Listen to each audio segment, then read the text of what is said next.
ВМРО-ДПМН е партнер со граѓаните. Таа соработка трае се години. Истакна председателот на ВМРО-ДПМН Никола Груевски на денешното потпишување на меморандумот со соработка со 4 невладини организации од Македонија.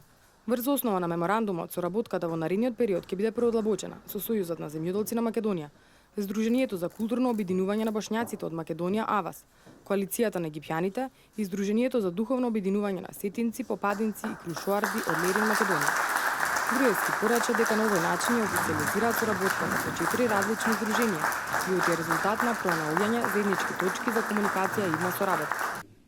За нашите заложби во насока на решавање на потребите на граѓаните доволно говорат сите наши проекти, мерки, спроведени реформи, кои често се резултат на директни барања на граѓаните, но и резултат на барањата на граѓанските здруженија и организации, резултат на вашите иницијативи и делувања и нашиот заеднички ангажман и посветеност во остварувањето на различните проекти.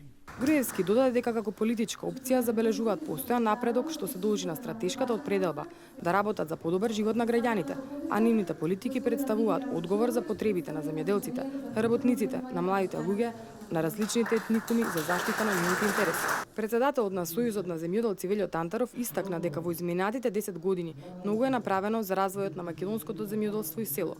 Тој ги истакна поволностите што ги добиле земјоделците, меѓу кои субвенциите, намалувањето на ДДВ од 18 на 5% за земјоделска механизација, репроматеријали, добиточна храна, како и легализација на имотите.